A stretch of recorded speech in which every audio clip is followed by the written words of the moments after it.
Welcome back to Mining Now. I'm your host, Jared Downey. We are continuing our iMark series in Sydney, Australia. It's been a ton of fun doing the show as part of our Heavy Industry World Tour. Today we've got a repeat guest, McLean Engineering. We're going to be discussing some of their new product lines, vehicle systems, which is just a great topic, and some of their focus is specifically to the Australian market. We've got Paddy Marshall, he's the VP of Technology, and Dan Stern, he is the Product Management and Business Development at McLean Engineering. Before we do that, let me just tell you where we are next as part of our tour. We're going to be in Indaba, February 6th to 9th. So if you're going to go be there in South Africa, let us know. We can interview you. And then next after that will be PowerGen. That's February 21st to 23rd in Florida. That's a great show as well. So check us out there if you'll be there. And thank you to Savanaugh Equipment for helping us travel all over the world to do these episodes of Mining Now. We're going to interrupt the show because this is our 100th episode of Mining Now. Very exciting for us, our team, and hopefully you as the audience.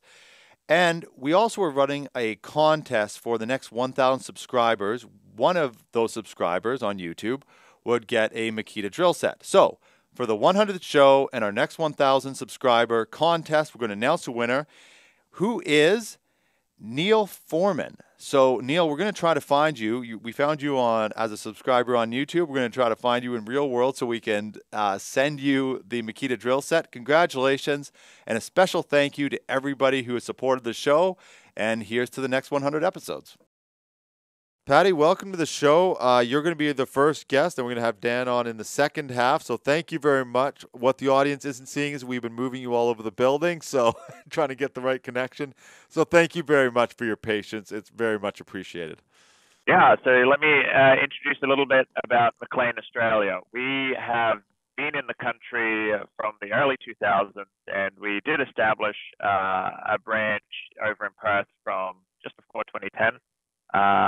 And now, in an effort to realize our international ambitions, we are establishing a workshop out in the town of Orange, New South Wales. So we have increased our footprint in the country and invested in the development of vehicles that are designed for the way mining is done here in Australia.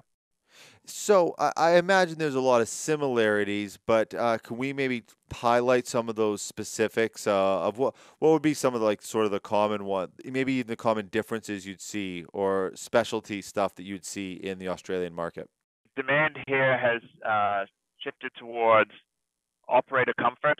So that includes the cabs on the vehicles, how the operators engage with the vehicle, how they get information and data out of the vehicle.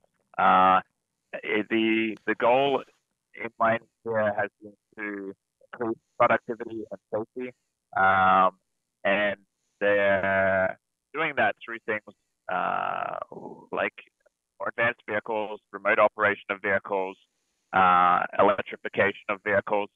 There is a saying that we've I'm used to here is no boots on the ground, which means take the physical nature of the job out of the application and shift to an operator in a controlled environment, be it in a cab or operating remotely, to keep them safe and to increase productivity. Is there been a shift? Like when did it really in Australia? I mean, I know it's the mining industry is so interconnected, so I'm imagining at the same time. But when did, for you, from your perspective, when did McLean really start to make that shift into looking at things like the electrification and the autonomous vehicles? When did that shift start happening, and when did it specifically start to get rolled out into the Australian market? Yeah, so McLean has been known for robust, reliable, heavy-duty equipment for, we're coming up on our 50-year anniversary, but we weren't necessarily known for the integration of technology on these vehicles. We made the step to doing battery electric vehicles in 2015. There was a commitment within the engineering group to get this first vehicle out, and that's turned into a huge success story where we've seen an adoption of more than 50 battery electric vehicles in North America. And just at the tail end of this year, we're going international with our battery electric. We have taken battery electric vehicles to Africa, to the United States, and our first battery electric shotcrete sprayer is now in Perth. In where? In Perth, Australia. In Perth, Australia. Oh, okay. So what I was going to ask too, because McLean there is sort of an interesting approach to it in that they're sort of refitting vehicles as well as manufacturing new, right? There's sort of two parts specifically to your EV components. So, well, no, Is that right? We don't do conversions on vehicles. Oh, okay. Yeah. We did one conversion very early on to create a battery electric grader, where we converted a Caterpillar grader. Mm. And the excitement around that grader is what stimulated us to eventually build our own grader. So okay. in the last year, we went into a design project to develop an underground specific made for purpose grader. And the advantages of having our own grader means that we can integrate our electric drivetrain into it. So we can offer a best-in-class, low-profile battery electric grader that no one else has anything like it on the market. L&H Industrial can custom engineer and build from the ground up any heavy equipment assembly or machine that you need for your operation. Their worldwide 24/7 field services network is on the job whenever you need heavy equipment troubleshooting, repairs, rebuilds, relocations, or replacements. And thanks to their specialized design and engineering and state-of-the-art manufacturing and repair services, they are a go-to international supplier for improved components and custom assemblies for heavy industrial machinery. Visit lnh.net to learn more. Since 1965, BitService has been the solution provider for mechanical cutting and material handling in underground mining. Specialists in carbide-tipped consumables and rebuilding and optimizing cutting heads for development and production mining. Struggling with conveyor maintenance issues? Their team can help with quality conveyor rollers and belt cleaners, improving the efficiency and reliability of your material handling system. Contact them today at 306-653-0988 and visit their website at bitservice.ca. At Corporate Traveler, their seamless combination of expert service and innovative booking tech means you have what you need when you need it.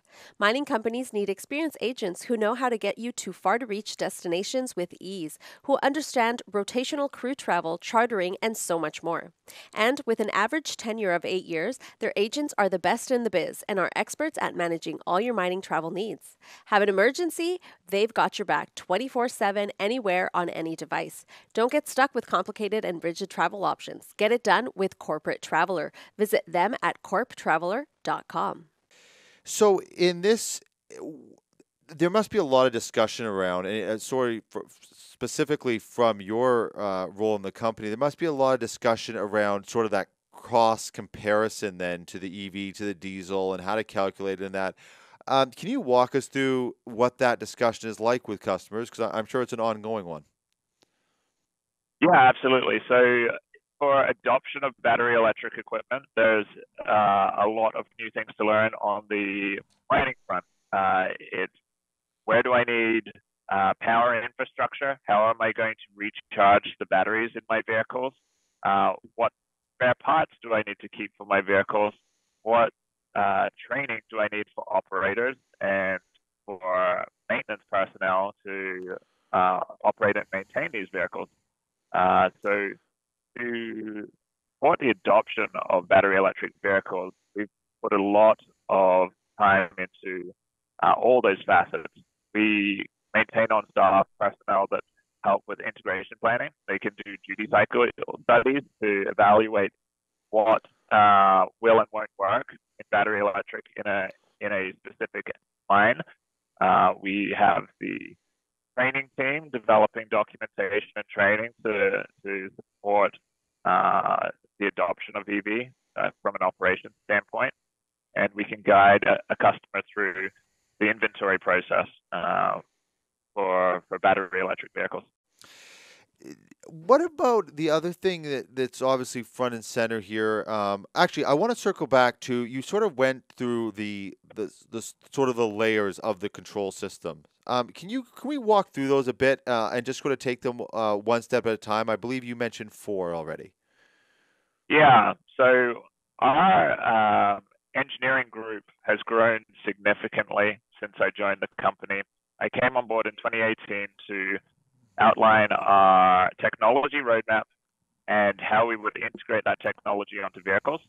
Um, in order to develop the technology, uh, engineering in advanced vehicle technology now is more than 30% of our engineering group. Mm. We divide up the projects amongst four categories of engineering. We have new vehicle systems, which constitute electric drive systems. It's where our EV engineers sit in the company, Okay. but also rethinking vehicle design in the carrier. We want to make the vehicle carrier stronger, lighter, improved specification in turning circle, reach, range, coverage. We want to rethink how we solve for the application and introduce measures that assist the operator. So the new vehicle systems group is leading us towards entire new vehicle platforms that we're going to deploy over the next 2 to 5 years. Then we have an engineering group dedicated to the digital vehicle systems, which includes the control systems for the vehicle, the data capture systems for the vehicle, and how we process that data forward to our customer portal, the analytics that happen there, and the fleet management options that happen there. We have a big focus, especially for the Australian market, on remote vehicle operations. So we have a remote control systems group within our advanced vehicle technology team, and they're developing the on-vehicle interfaces with our control systems and the off-vehicle control modules that we put in operators' hands, either for operating the vehicle when it's within line of sight or from around the corner with a tele remote system so that you can see what you're doing, all the way to operating from surface with our teleoperation system. In fact, we've taken our remote operations so far that we have interfaced and integrated into other remote operation systems. With a block cave in Australia, we operate our vehicles from surface, and they drive inside the automation zone for the LHDs that are marking the block cave. This allows those LHDs to run without interruption, and our vehicles will go in there remotely to deal with draw point hangups, increasing the productivity and the safety of the operation. And then finally, taking things to the nth degree with our technology program is our autonomous vehicle systems group. And they're developing the systems in machine safety for our e-stop circuit, for remote e-stops, for machine vision so that we can scan and see what's around the vehicle, and things like autonomous tramming and intelligent boom control so that we have operator assistance systems to improve operation so that you protect the asset, keep it off the walls, keep the boom from collisions with the environment around it, and ultimately enable an operator to push their equipment to work harder and get more out of the asset. So on that something, do you have customers then ever coming to you and say, hey, can you add any of these things to an existing fleet someone has from you? So we are building technology that we can fit onto our vehicles that are out there in the field, mindful of that sort of backwards compatibility, while also building the vehicle platform itself. Now, our new vehicle designs are being developed to be great vessels for technology so that we can more easily interface with the control system, so that we can establish technology on our vehicles with less integration time, less engineering, more plug and play, with whether it's radar systems, camera systems, autonomous systems, these layers. The way I like to describe the layers of our technology are that it's a hierarchy of control. by Mm-hmm. establishing a very good base control system for vehicle control, we can build on that. When we have good vehicle control, we can add remote control. When we have good remote control, we can add autonomous control. And then we add additional systems to improve control, things like position tracking, localization of the asset in the mine, the safe stop system, the 3D scanning to enable an operator to visualize the environment around a vehicle, and then ultimately getting to robotic control of the application or the implement. So whether it's explosive charging, shotcrete spraying, bolt installation, drilling, we want the operator to become an equipment supervisor and maximize the productivity and safety of the asset through advanced control systems. Yeah, it's. I mean, we could probably do 4 different segments just on each of those control systems. But Daniel, we can't cut Daniel out of the show, so we'll bring him in a moment. But I did want to ask before I let you go, can you just kind of give the environment that you've been working in the last couple of years, because the demand. The mining demand is just it's just booming, and it's one of those things. I'm not overly optimistic in general. I'm pretty conservative about my outlook on things, but it seems like it's just getting going. I mean, I think statistically it'd be hard to argue with that. Can you just talk about the environment that you're now supplying into that industry as the demand just starts to skyrocket? I really don't see any way, even if the economy slowed down, just with the shift in demand for these things from the mining sector. Sure. Yeah. The commodities market could end up being something like a 2-speed market, where we're seeing the pressure and demand for things like decarbonization metals, things like battery metals and electrification metals skyrocket. The forecast consumption rate will exceed current production. So our customers are seeking to extend the life of existing projects, find new projects or expand on existing projects, buy new assets and bring them into production. So the rate of project development for mining is increasing rapidly to service what's been forecast in the decarbonization metal demand. I think we play a great part in that, because we are bringing out this product with an electric drivetrain that really contributes to decarbonization of mining. If you want to produce metals that enable the world to decarbonize, you should be doing it in a way that is green itself. So I feel like we're contributing greatly to that effort to enable the future of mining. And in terms of how we're seeing it play out globally, North America has had a great head start on electrification. We've seen a high adoption of battery electric vehicles in Canada, in the US, lots of fleets of battery electric vehicles being sold into mines being planned battery electric for the entire project, and lots of vehicle trials happening to test and develop for those that are getting ready to build new mines. So in North America, developing the supply chain, the skill set, and the knowledge of operating and maintaining these vehicles, we're excited to bring that to Australia because the electrification of mining is just starting to kick off in the last year. Yeah. There have been multiple vehicle trials starting here with all different equipment manufacturers, and we ourselves are here now too with our battery electric vehicles. Yeah. We have our battery electric shotcrete sprayer in Perth, which we're excited to put on trial next year. It'll be actually out in the open for demonstration and review at the Underground Operators Conference in 2023. Okay. And we'll be showing off what the battery system looks like, what the new technology on the vehicle looks like in productivity and performance enhancements, things like 3D scanning and material consumption improvements.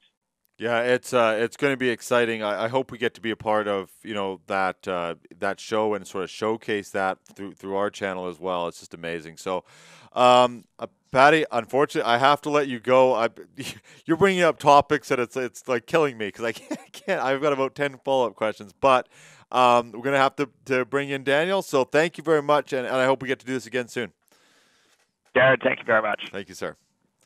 Cleario custom creates 3D and immersive experiences, presentations, and apps. Use this amazing technology to promote projects or products, communicate plans and outcomes to stakeholders, train your employees and customers, hold virtual meetings around the world with your project's data. For infrastructure, environmental, and industrial projects, Cleario's expertise converts your spatial data into holographic 3D scenes, or full applications that tell your story in a compelling and intuitive way. It's time to join the metaverse for the real world. Learn more at cleario.studio. It's Canada's premier event for mining, metals, and materials professionals. The Canadian Institute of Mining, Metallurgy, and Petroleum will be hosting its annual convention and expo in May in the beautiful city of Montreal. The technical program will feature expertise from a wide range of leaders across industry sectors. Are you working on a project that others in the industry need to know about? Well, let them know. CIM is now seeking presentations on a variety of topics. You can visit them at convention.cim.org to learn more. Introducing the SolarSet Fold. The new foldable frame solar system brings power to your residential and commercial property and can be shipped worldwide. Like all SolarSet products, the SolarSet Fold comes turnkey, pre-assembled, and is easily transported and installed. Learn more about SolarSet Fold and their full line of amazing solar systems at solarset.com. Daniel, welcome to Mining Now. It's great to have you on as second guest of our interview here. Yeah, thanks for having me. It's a great day here in Sydney, and glad to be on this side of the world and away from some of the colder weather here in Canada. Hey, it's fine. I'm in Vancouver, so the rain has just come, and it's just like, oh, I always forget. Yeah. I love it. Yeah. I love Vancouver 4 months out of the year. It's an amazing place. Where are you based? Are you based in the Ontario location? Yeah, so I'm based out of our head office in Collingwood, Ontario, which is just about an hour and a half drive of north of Toronto. Great spot to live and great spot to be located. And definitely, if I won the lottery, I'd still probably live there. But you don't complain when the company hands you a ticket to go to Australia. Never do. Never do. I wanted to circle back to something Patty was talking about, is that grader. He touched on it, but I wanted to kind of unpack it a little bit more because that's a pretty new product that you're rolling out. Yeah, it's one of our newest products that we've rolled out over the last couple of years. So maybe I'll start and talk a bit more about just over the last 2 or 3 years, and then roll into the actual product itself. Sure. So, yeah. I mean, okay. I was actually going to ask you about that as well because it's been quite a development globally. It's been obviously wild. What's it sort of been like through your lens, even from your personal perspective, working with McLean? How has the company developed? How have you sort of managed those challenges? Yeah, so one of the biggest challenges over the last 2 years, of course, is the global pandemic.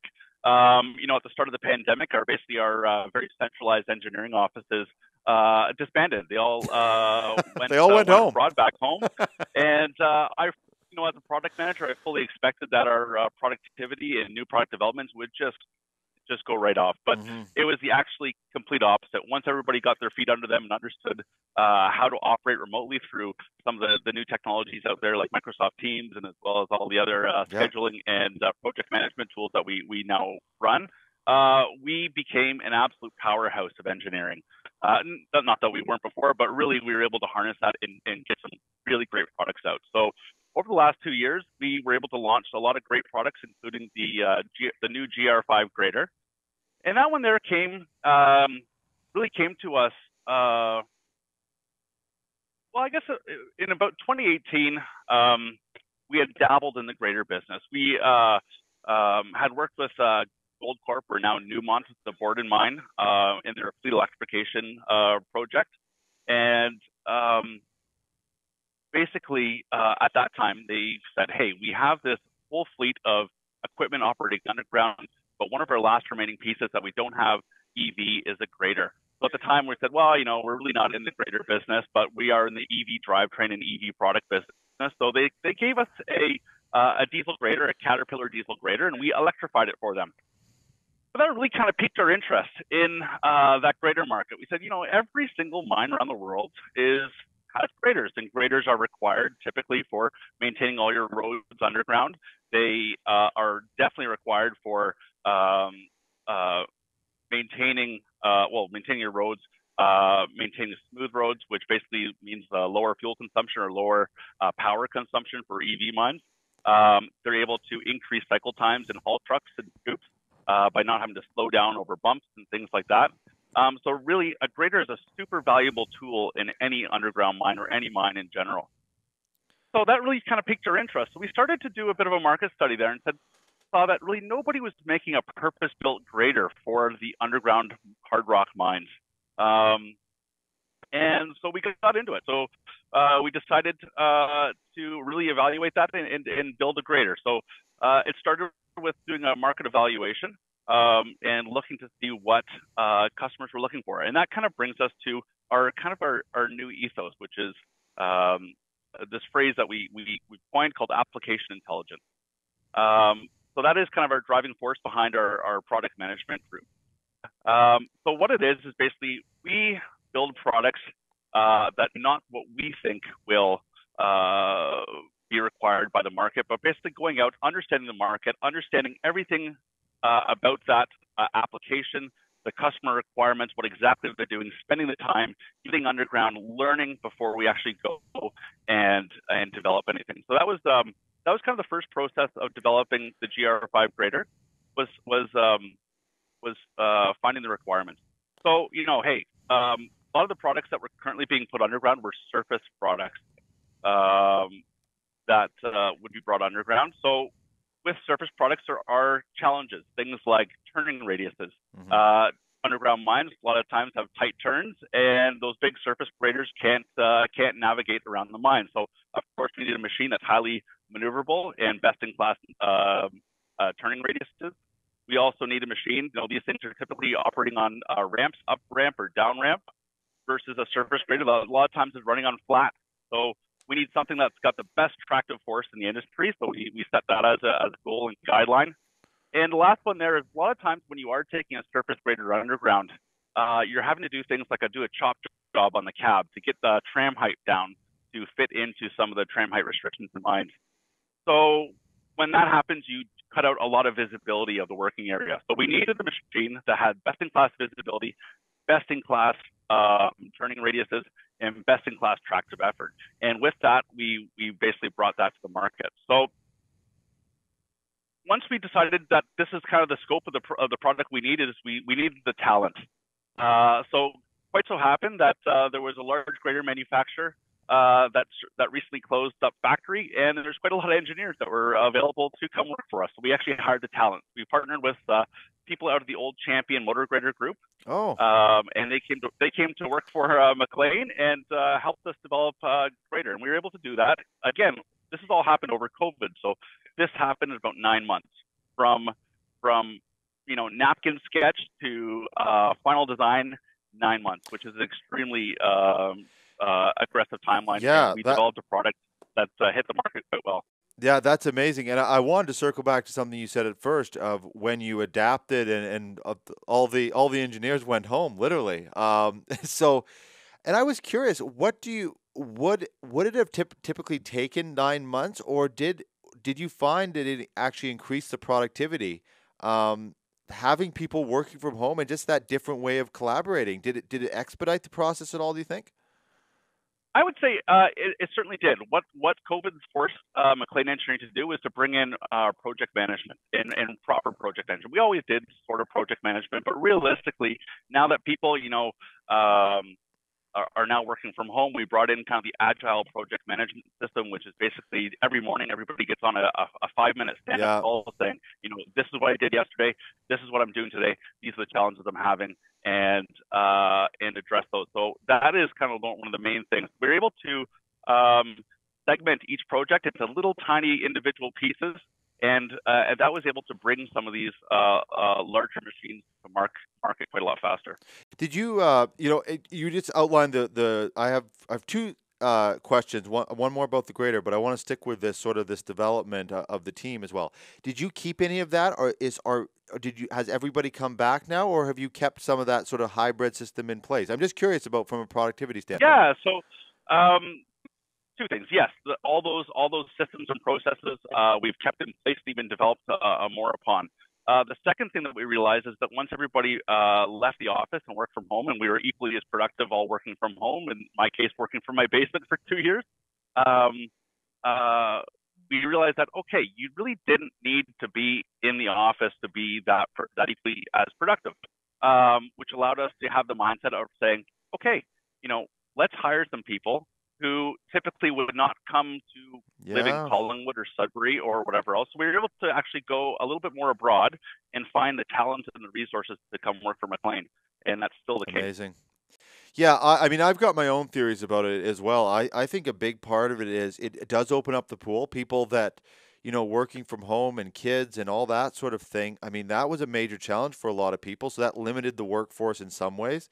And then just not having to be in traffic every day. And just that I always look at people, they probably think I'm a weirdo, but anyway, I always look at people when I'm driving and just sort of, just kind of get a feel. You can kind of, if you drive in traffic, you can kind of get almost a feel of where society's at. And sometimes people look like they've just been run over. Like it's just, and you see now with a more hybrid, it's that people could just be home sometimes. That every Monday, Monday you don't have to go in. And, you can have a bit of a bad day, but still get your work done. Like you said, that check-in, you have your tasks, you still get your work done, but you can have a bit of an off day. Like it gives you that flexibility. I think it's a human. Yeah. So at the present moment, we are working through a hybrid schedule, which is great. It allows you that flexibility, allows people to still do their tasks from home. But, what it does is it brings people back in the office to build that teamwork, to build the camaraderie. Exactly. And to be honest, bouncing ideas off of people and networking and things like that, which is really kind of the main strength of McLean, is to bring everybody's corporate knowledge together to develop those products. Yeah, well, and you see that, like the in-person side, on the other side of how important that is, we go into these live events and you have people like Dennis going around, and you can't create those connections through a LinkedIn message. It's impossible, right? Yeah, exactly. There was questions. Oh, I was going to ask about scalability on things like you roll out a grader then, and then it's all these different sizes of mines and different capacities. And do you have to almost instantly, once you roll a product out, start looking at different scale options of the unit, or do people just buy more? How do you sort of approach that? Well, realistically, is we try to target a common mine size, a machine that'll work typically anywhere from a 4.5 meter by 4.5 meter heading up. And that really covers a vast majority of underground mines in the world.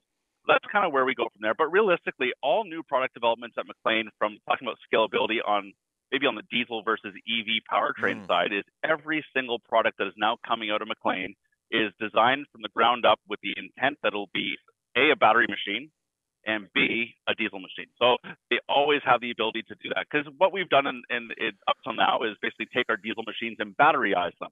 But sometimes you're making compromises here and there with, frame designs or functionality or things like that. But one of the main benefits now with having the rationale of these machines will be available, EV or diesel, is that they're designed from the ground up with those capabilities. It's amazing. It's amazing time, and I have to say I'm quite I'm glad we're doing multiple episodes with McLean, because we're going to cover a lot of ground. So I think we got to get to the next setup. But thank you, Dan, for coming on the show, and I hope we get to do it again. All right, thank you very much. Thank you, sir. All right, bye. And thank you, everybody, for watching. We're having a ton of fun. Some of these episodes, this is another one of those where I could have asked so many more questions, but I get time constraints sometimes, so I'll have to catch up on the next episode with McLean. And I think they're doing 2 more on mining now, so plenty of information coming at you. Thank you, everybody, for watching. Thank you again for all the sponsors and support that we've had. We will see you on the next episode of Mining Now.